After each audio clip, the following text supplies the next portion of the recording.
Well, good first night of the draft for us. I think we're excited to add Yaxel to the program. I think I said it a week or so ago that we felt like being at 11, we'd get a really good player, and I think we did. So, it's a guy that we feel like fits with our system right away. Obviously, being a more older, mature player, those types of guys you can expect to come in and have more of an impact than maybe some of the younger guys. So we're looking at it as something that could help us right away as well as down the line. But overall, pretty pleased with the pick. And, we'll see going tomorrow night and see what happens there. But so far, so good for night one. Age is obviously kind of, I guess, a question mark with him. How much did that factor into the decision? And I guess why aren't you worried about that? Yeah, I mean, he's 20? He's 23, almost 24. He's not. Man, I'm not worried because he's not 38. How immediately do you expect him to contribute? I think it's tough. Anytime a guy's changing levels, whether you're going from high school to college to the NBA, so it's hard to say. But generally, guys like this guy who's physically ready, he's played at the highest level of college, won a national championship, maybe those guys can play sooner. And so next year, to be frank, whether we want him to or not, given our roster constraints and injuries and stuff like that, the opportunity will be there. Mike, what ultimately made Yaxel the pick with where the board was at that time? Yeah, I mean, we just, went through the analysis of everything. He was a top guy for us on the board at the time. So, that's why we picked him. But, I mean, this is a guy who, historically is off the charts in terms of his production at his age. There's basically never been a player this good at his age. So it's unique for us to evaluate. But I think we felt like to get him and add him into what we have just checks a lot of boxes. The dribble, pass, shoot stuff and the defensive stuff. He does a little bit of everything while adding tremendous size. I don't know how much or how specifically you want to get into this, but Burries was on the board until one pick before you. Was there some anticipation for him? And the draft camera showed you guys right before the pick, and it definitely looked like it was a little animated there with you and Joe. I'm not trying to read into anything. Was there some things going on right as you were making that pick?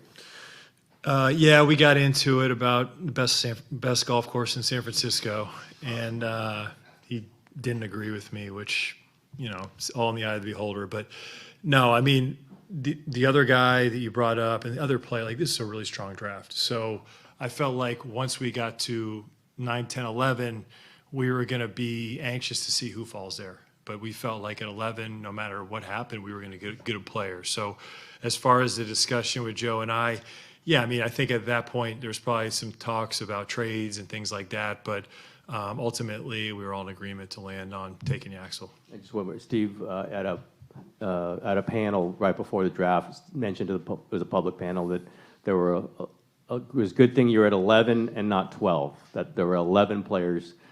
I don't know. Again, if you want to get that specific, but it relatively true. Yeah, I mean, I think I said it last week. I'm glad. We were at 11, not 15. 15 would, if we had made the playoffs, we would have been at 15. And, sitting there a week ago, like, man, I wish we would have made the playoffs, but I'm really happy we have 11. So, yeah, I mean, if I'm being frank, we had 11 players in this draft. So going into it, we knew we'd get one. Maybe a couple extra made it through, but it was definitely a tight line there of where we're picking. What position do you see Yaxel playing in the immediate future? Is he more of a power forward for you guys, or do you see him on the wing? I mean, that's the beauty of him. I think he can play everything. I think he can guard. I mean, there's a potential he can guard 1 to 5. And then offensively, I think he's a forward. He's a forward that can play some small ball center. And just the way he handles the ball, I mean, there's some backcourt ball handling responsibilities he can take care of. I mean, I think this is the intrigue with this pick for us, is the versatility. Mike, you referenced trade talk, and there was a lot of chatter today about you guys potentially fielding offers for 11 and New Orleans trying to get in the lottery. How close did it come? Did you guys have serious trade talks today? There wasn't anything major, but when you're on the clock, you get calls, and I think from our standpoint, we knew we were going to pick Yaxel at 11. He was the guy, but you just want to flush him out, make sure you're not missing anything that falls in your lap or makes a ton of sense. So, that's what we were doing. And I think Joe was like, come on, just let's go ahead and pick the guy. And I said, Joe, we have time. They give you 5 minutes. And so he was just getting a little anxious about us taking Yaxel. And the good thing was, because we were on the clock, nobody could swoop in and take him ahead of us. So I was willing to be patient about it. Mike, you said Yaxel was a guy who fits your system.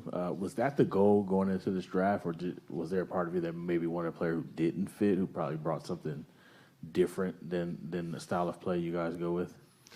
No, I think for us, I think you got to pick the guys that you think are going to work and make it. And for him, his ability to do some of these things on both ends of the floor, that bodes well for him helping our team and him having individual success. So you always feel better about that. There's some times where guys are super talented and it's hard to pass on that stuff, and maybe they don't fit as well, and there's going to be a clunkier, tougher fit. And sometimes you got to look at that real hard. But in this case, we found a player that we loved and we felt like could fit really well with how we play. Is there any holes you see that he will fill from what you guys need in order to compete next season? Yeah, a bunch, really. Again, the passing, the ball handling, the defensive stuff, whether it's kind of on the ball or off the ball. But I think really to connect some lineups with his size, he can literally plug in at multiple different positions because he can guard small, he can guard big, he can play inside, he can play outside. So it probably makes our job in free agency a little bit easier, frankly, given what's going on with Jimmy and Moses and their injuries. So to me, I never want to draft for need. It just works out that we really liked a guy that has the potential to come in and fit what we need. Having spent some time with Yaxel, get to know him a little bit, how would you describe his personality, and how do you see that fitting in with the current roster? Man, he's he's got a outgoing, bubbly persona. Just great to be around, whether you're sitting there with dinner with him or just kind of hanging out, talking. He brings some positive energy to the room, which is awesome. And so, for that, I think he'll fit great with our group. You're always looking for those types of guys. He's, we just feel good about not only the player, but the person we're bringing in. Mike, you guys obviously liked him when you brought him in, but his big game experience, especially in the tournament this year, what did you see there that kind of got you guys thinking about going down toward him? Yeah, I'm partial to guys that have won a college national championship. And so, having a guy that's played at the highest level, for him, especially coming from a smaller Division I at UAB to transferring up, having that success this year, not only as individual player, but a team success. If you saw the national championship game, there was a guy he was banged up, he was hurt, but he wanted to go out and play. And we like that competitiveness about him. And, I think to do it at the highest level on the biggest stage could bode well for him having some success here, because that's how we like to do it. Did you feel any stronger about him after you worked him out, or was he already pretty much set on your board? Yeah, I don't like to overreact too much with the workouts. You should generally go more on the body of work, but he was good. And then I think more just getting to know him a little bit. We spent some time with him the prior year as he put his name in the draft, but this time around we got to spend even more time with him, and there's just a comfort level where if there was any questions or doubt, and also speaking, with his college coaches and things like that, we do the full dive on these guys and feel really good about what he's bringing. Mike, how in the back, how involved, if at all, were Steph and Draymond in this pick specifically? Yeah, there were some workouts. Yeah, they were at some workouts, but they didn't get too involved with it. Maybe they're starting to, trust me a little too much here. But no, they, I don't know. They were around they were involved as much as they were around, but this wasn't. Nobody was sitting up in the war room, showing me their board. Kind of touched on it a couple minutes ago, but when you sat down and talked to Yaxel, what stood out to you the most about him just as a guy? Yeah, I think it's just his, he's got a positive presence. He's got a good vibe. We had dinner with him. We did an official interview. We watched some film with him. We had him in our building. Just kind of the guy that you think has a great day every day.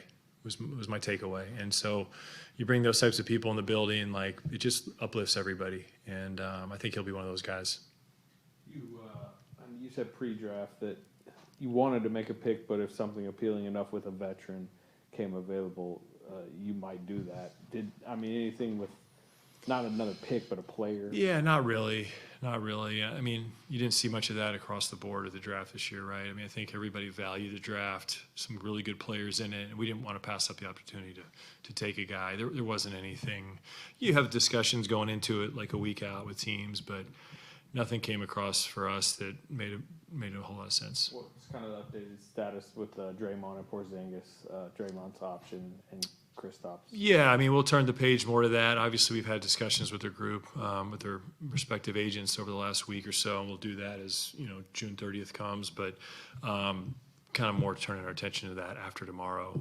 But, I feel good about that. I feel good. I mean, I think the feeling is mutual about having those guys back. They're unique. They help us, and hopefully we can get something done. Mike, what was the phone call like, bringing him in? You've been on the other end of that. Yeah, it's great. I mean, this is, for these guys, it's the best night of their life, right, so far. And, their families are there. It's sort of the realization of their dreams. So they're, he was super excited, happy, emotional, all that stuff. And I think for me, it's like, man, just, enjoy tonight, because you get out here, you get to Summer League, you get going, it's a lot. And tonight's the night to enjoy it. And hopefully him and his family can do that. I know there are no absolutes in something like this, but you did mention he's going to be pretty ready to play as maybe you'll find in college. Were there guys like you moved way down because you didn't think, okay, this guy's just not going to be ready to play? Did it work in the other way where there's just going to be some guys that we're not going to be looking at 11 if we just don't think they can play this season? Yeah, honestly, Tim, sometimes that happens, but in this range where we're at, I was pretty good with everybody being able to come out. I mean, these guys, whether they're young freshmen or they're a guy like Yaxel who's 24, these guys all had really good years to make you think, well, if you can transfer up and play 1 year of basketball as a freshman and be this good, you probably can do it the next time around as a rookie in the NBA. So I don't think we're in a position tonight at all where it's like, well, we may take this guy and he's not going to be ready. But again, you don't really know, but I think we would have the confidence to put any of these guys out there, knowing some of the injuries and stuff we have next year. And I know he shot the three decently, but not a lot of volume. Do you expect him to be a three-point shooter, maybe even right away, or do you see that being a big part of his game down the road? Yeah, I think he definitely amped it up at Michigan compared to the time he was at UAB. I think that was a good progress to see. The volume's there, particularly very good from the corners, very good free throw shooters. So we think everything checks out for him to be a good shooter. And, when he's open, he's willing and capable.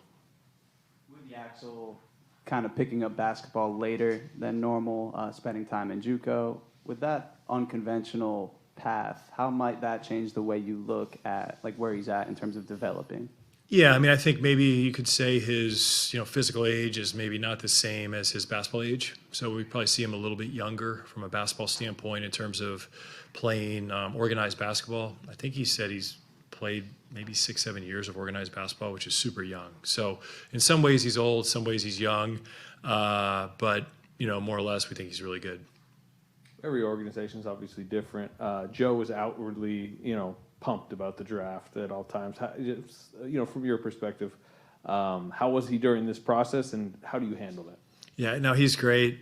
He's so into it, and I think this year, winding down the college season, knowing where we were at as a team, I think he really focused in on the college stuff and watched it and knew a lot of these guys. And I think coming out at night, he's really happy. And I told him, I go, Joe, no matter what you do, we're going to get criticized. It doesn't matter if we pick young, old, good, bad, short, tall. And he goes, I don't know. I don't think so. I go, Joe, trust me. And then sure enough, he goes, can you believe what this guy said? So, no, he's really excited about it, the pick and kind of who we got and how we think he can help us. Did he have his own big board? I didn't see it. Yeah, I didn't. I'm sure maybe he did, but he didn't break it out. But I definitely knew where he stood on guys. You talked talked about the pre-draft process with Yaxel and everything. Was there a moment or a realization or an epiphany in that process where you realized this guy could be the guy for us? Good question. I mean, I think there was a moment at the Combine in Chicago where, like I said, we had interviewed him the prior year when he had put his name in the draft, and then he came back and interviewed again with us this year. I think I noticed a different guy, frankly, whether it was his experience in Michigan, his experience winning, another year of maturity, whatever it was. He was, I think he was more about the right stuff, more mature, that type of thing. And I think that kind of made us realize, like, this guy, we got to really consider this guy. He's unique on the court, and he's about the right things as a person. So I think that was a moment that we really kind of clued in on him. And, from there, we had him out here for a visit and, have followed him and studied him. And here we are tonight drafting him. Mike, you said you haven't seen a player that's good at his age and his production is off the charts. Could you talk more about that element? What did you see that really popped? Yeah, I mean, well, I think that's a reflection of where we're at in college basketball now a little bit. Like, you're starting to see older players, and then it's also a reflection of his journey. There's just guys that would perform as good as he has would normally come out a year or 2, 3 years ago. So unique situation, but the fact for me that he's always kind of been good. This isn't a guy that just showed up one year at Michigan and all of a sudden beat up on younger guys. Like, he's always been good in college, and then he really stepped it up this year at the highest level. So I think for that reason, we don't treat him as like one of these traditional older guys. Be careful about drafting 20 whatever year old in the lottery, that type of stuff. I think he's probably in a category by himself. And given how deep this draft class is, and I was consider, has the team concerned get one more first round pick? And if so, what kind of situation would make that a real option? Tonight? Like, yes. Yeah, I mean, we certainly looked at some stuff after drafting Yaxel. There was a couple other players we really liked, and again, I mentioned it's a really deep draft, so we felt like the first 10, 12, 13 picks were really, really good, and so we took a stab at some other stuff and just didn't work out. But we still feel good coming out of it with Yaxel, though.